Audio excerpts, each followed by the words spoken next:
Sumem dandara, sumem dandara, kwenda kimawenje, kwenda kimawenje, lende msidalie,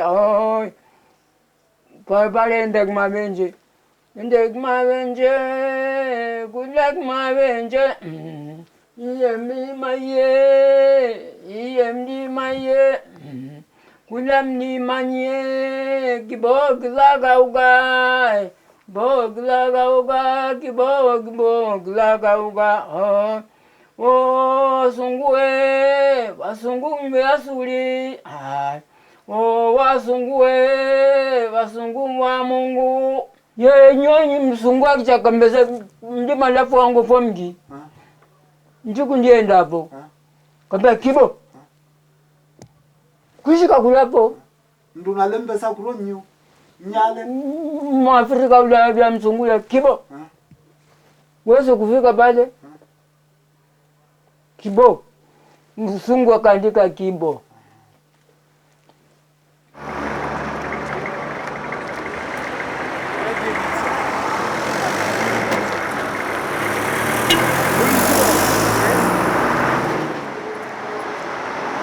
The first coffee plant was introduced in Kilimandjaro in about 1893, if I'm not mistaken. And this plant was introduced at Kilema Mission on the eastern part of Kilimandjaro.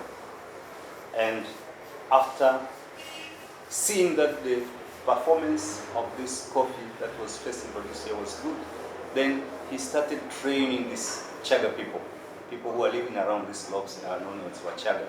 So he started educating the farmers how they could produce coffee. So this was how it started. And the business became luxurious.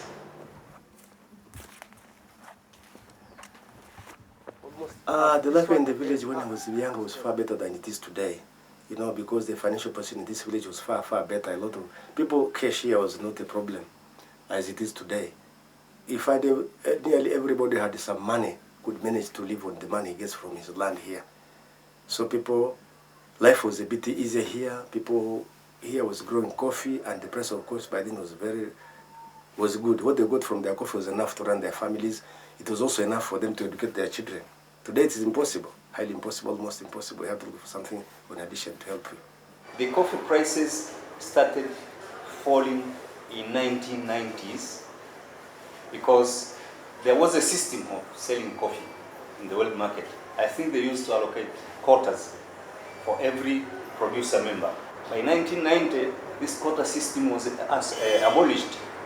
So everybody could sell his coffee in the world market as free as he could. So Tanzania couldn't sell much coffee as it desired. So the giants like Brazil and all this could sell all their coffee because they knew how to penetrate the market.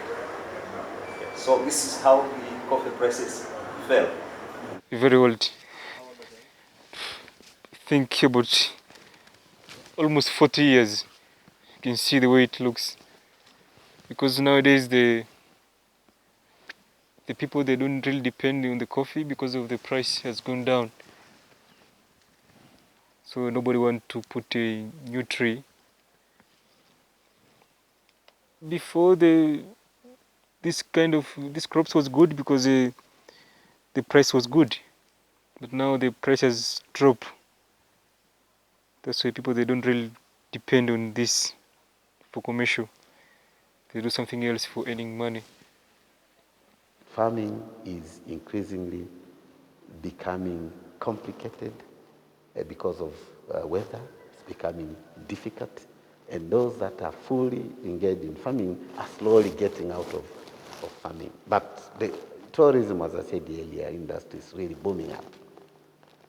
And a number of people are trying to establish small-scale enterprises that are relating to tourism so that they can earn something from tourists that are visiting this region.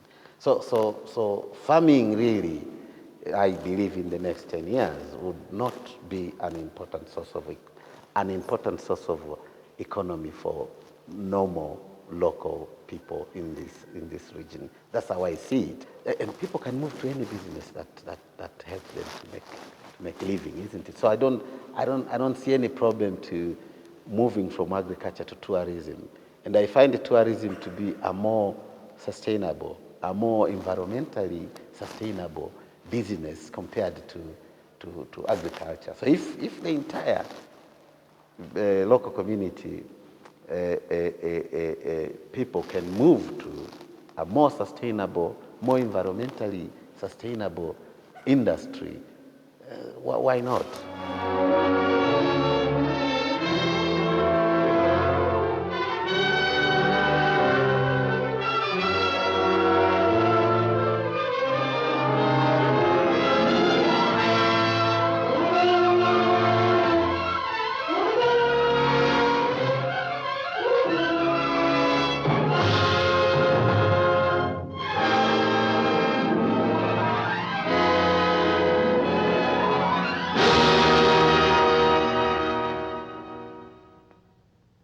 Kilimandjaro is a snow-covered mountain 19,710 feet high and is said to be the highest mountain in Africa.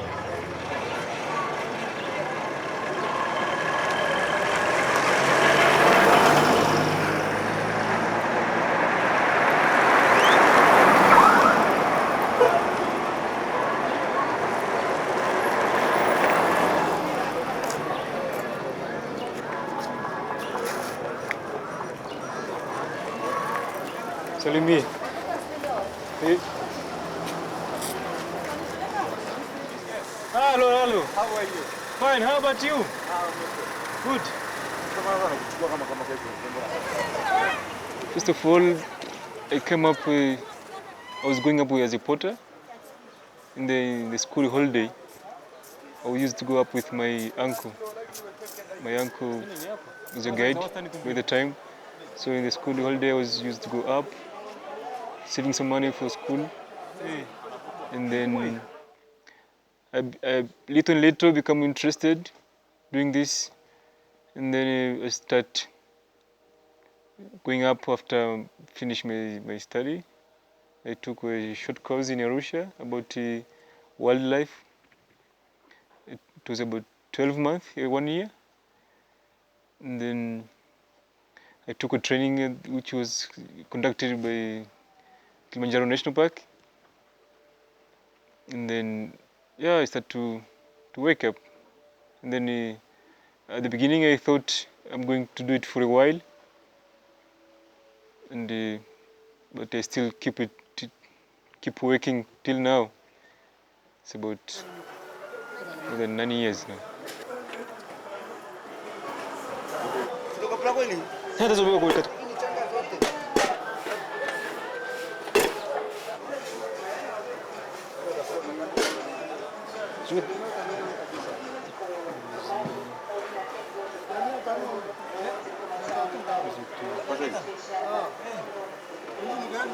Tosha. Kabishi ngapi? Mbili? Mbona tano? I was thinking to go study, but then I decided to stick with the mountain because I want to give a chance for my young brother and the young sisters to go to school, because I can work and I can help to pay the school fees for them, because my parents, they cannot afford just two of them. So it's important for me that I work and I can help. Kwako na yeye afunge kwake. Na wakipanga hivi atapaswa. Hivi? Nani? Shusha hizi ma. Lishe alitastuka naambia ndio ila hii yenyewe utafanyaje sasa? Na wageni wako ndo. Hii ni yetu hiyo. Sana. Si.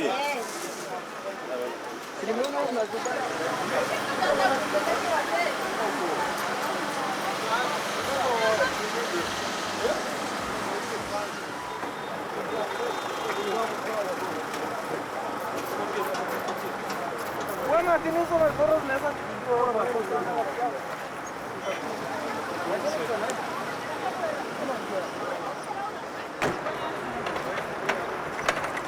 A lot of people from Marangu testing Moshi now. Yeah, because a lot of tour companies in Moshi and Arusha, so it is easier to get a job when you're there. Not like before, people was staying at the gate and waiting for the tourists. So since the tour companies they start organizing the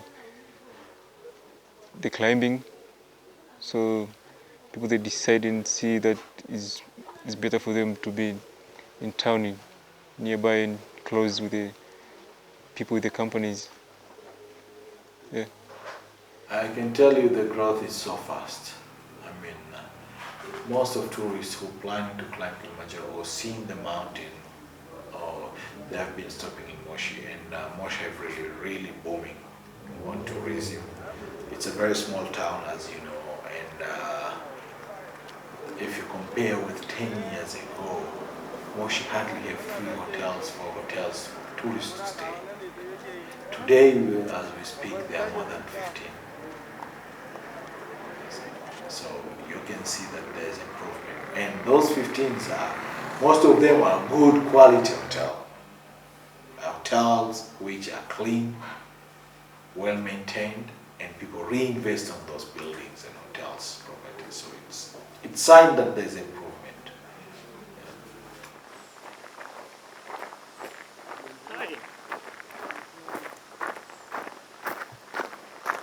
I'm from Matame.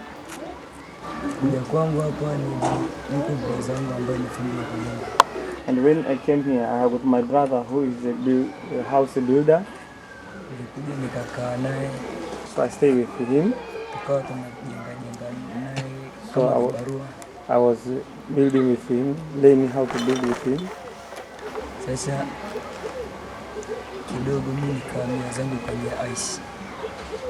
Then I go to work in the daladala.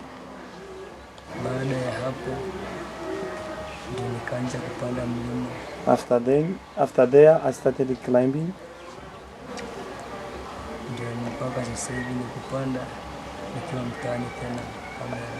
Up to this moment, I climb and I make photos.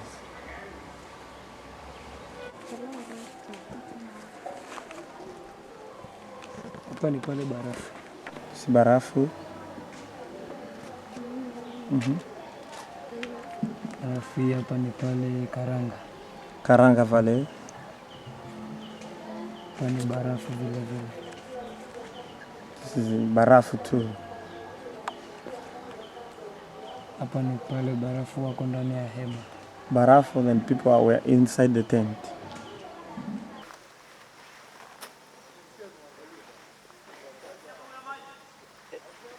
Machafu lakini. Machafu.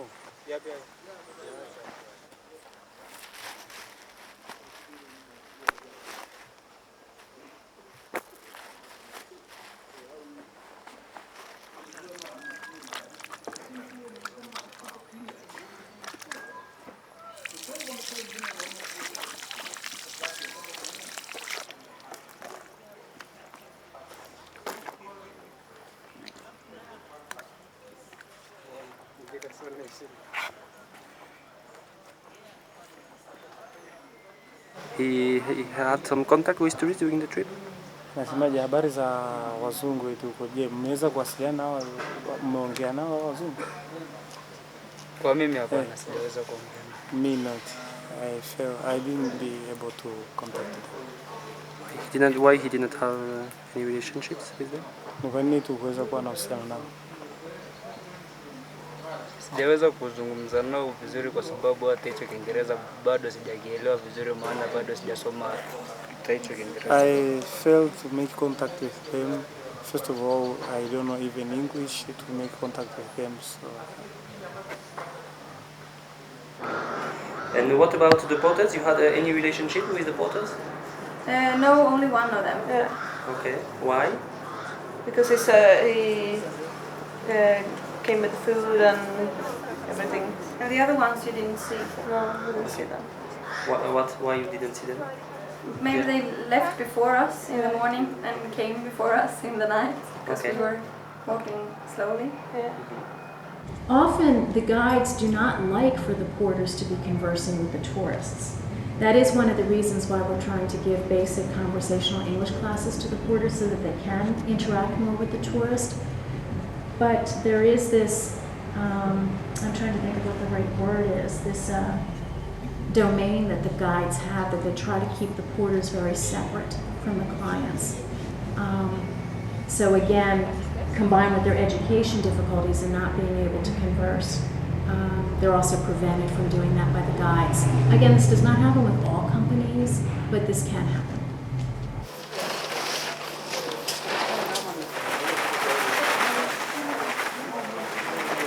Nani?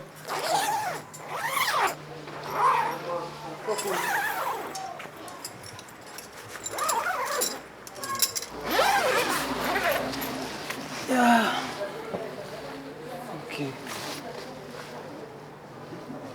Yeah. This is okay.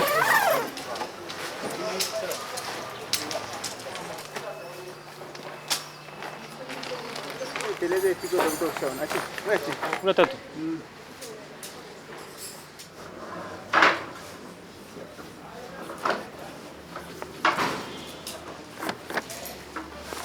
Yeah, this is for tomorrow. It's ready. Yeah, it's ready for tomorrow. Niko pale kwa Badru sasa. Wapi? And what can you tell about your life in Moshi? Compare with the life here. Yeah, it's it's different. If I stay here, then I'll find something to do when I'm here. Although I have to go in town, but if I'm here, I have to put married and married a wife who can take care of my house, and doing the same thing as my parents doing. But in Moshi, it's different. I'm not in a hurry to get married because you can find everything.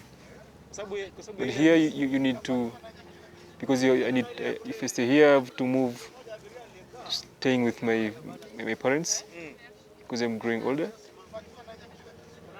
And at the moment, I think it's much better for me to stay in town.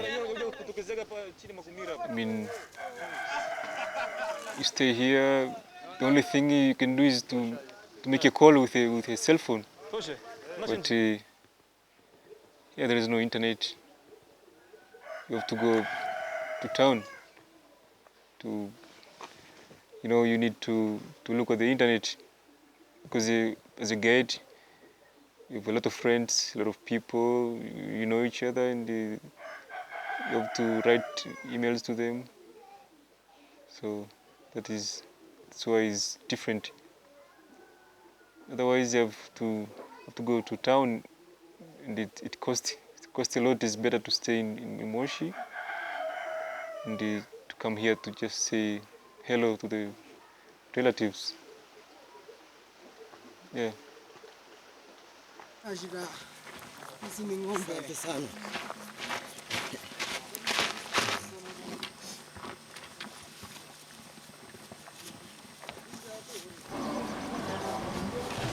Matatizo yanayoweza kutokea ni mtu kifuani cha kubana au nyingine kama tripu iliyopanda, wapo watu ambao walitapika damu. You say the problem with the luggage is when the luggage are heavy is it can bring somebody the chest, it can be fail to breathe. Even the last trip I was, 2 people vomited blood.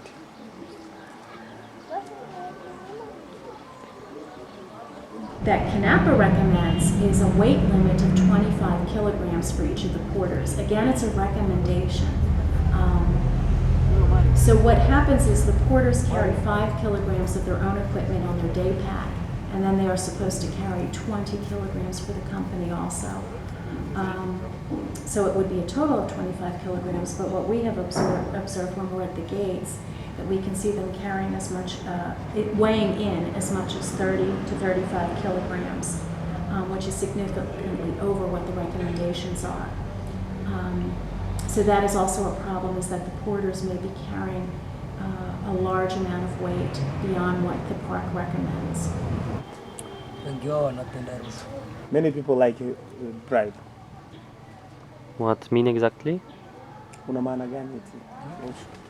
Rushwa. Una maana gani? Yani mwingine anataka tu ununue pombe na mimi kununua pombe siwezi kutokana na nimeokoka. Many people like to buy them alcohol. Unaweza ukaenda kwa trip moja ukipata sana, mfano pale kwa Zara ukipata sana ni kama 50, 60, na guide anataka wale hapo shilingi kama 5,000. So you say that by climbing you can get, for example in Zara you can get, for all trip you can get 50,000 or 60,000, and the guide needs at least 5,000 from you. Kinapa, which is the Kilimandjaro National Park, recommends a certain wage. It's 6,000 per day on the Marangu route, which is the hut route, and 8,000 per day on the Machame, on all of the remaining camping routes. Machame is one of the camping routes. Again, this is only a recommendation. As a part of our survey, we ask people if they are aware of what the salaries are.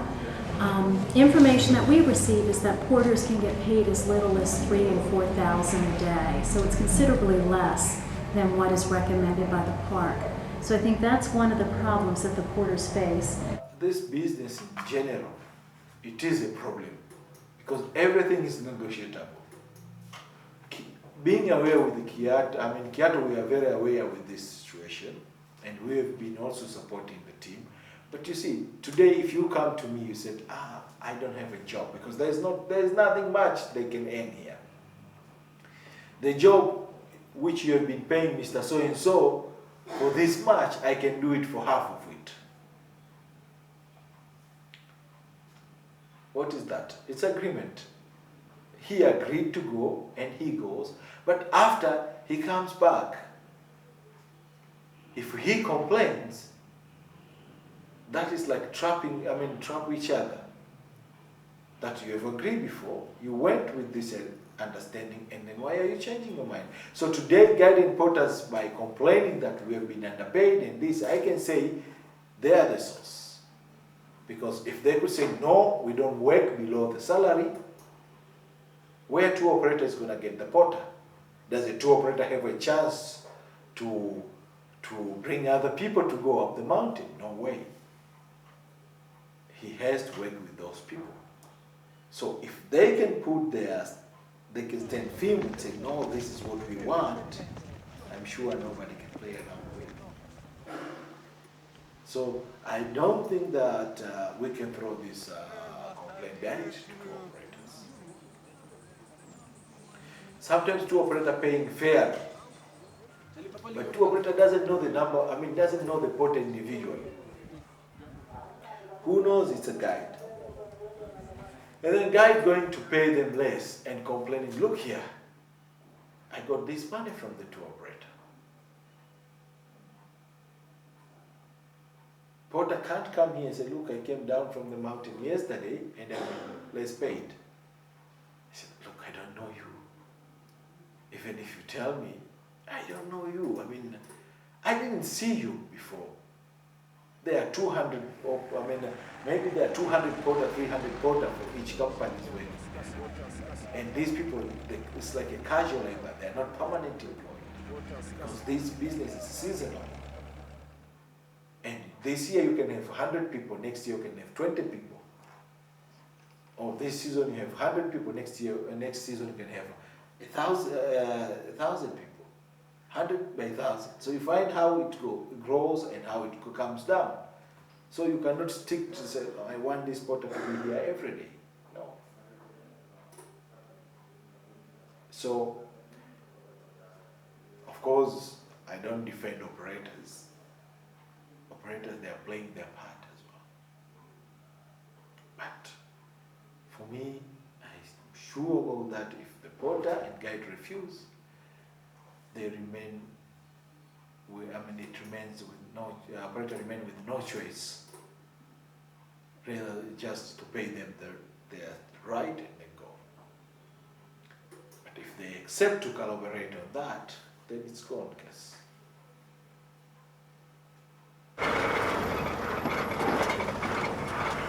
Lokumstelt med også i hvert fald. Lokumstelt? Ja. Og jeg tror, der er mulighed for det, og jeg tror, der er stillet varmt vand til rådighed til at matche i morgen. Så der er det godt med.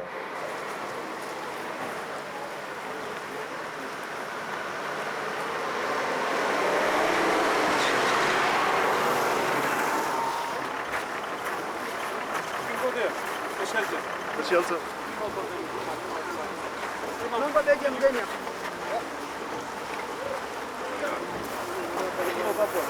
Sasa mapidio. Kwanza upya kwa mzigo wa mtu. Umeelewa? Ngoja utapanga upya kwa mstari na watu watapata mzigo. Wewe ukipata mmeacha kitu kinani? Weka mayai hapa. Weka tu pembeni huyo. Sasa unakusubiza vitu vya nini hivi? Vitu nimeweka pale hivi. Weke pale. Okay.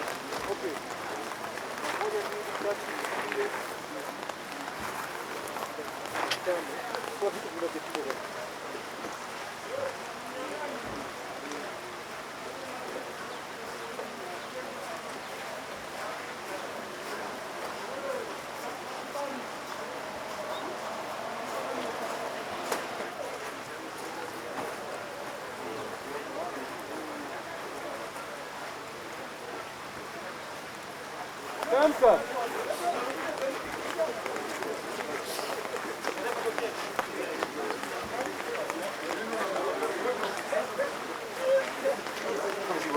Wewe unye. Hapo kwanza. Nini?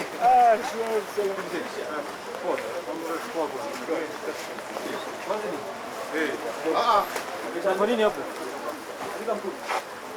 Ndio vema.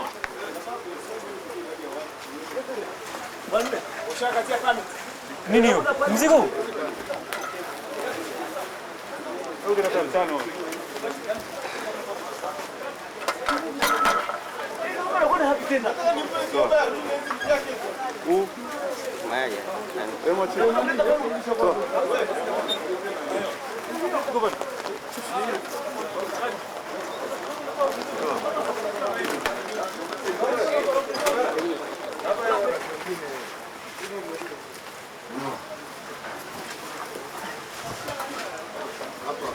Permit.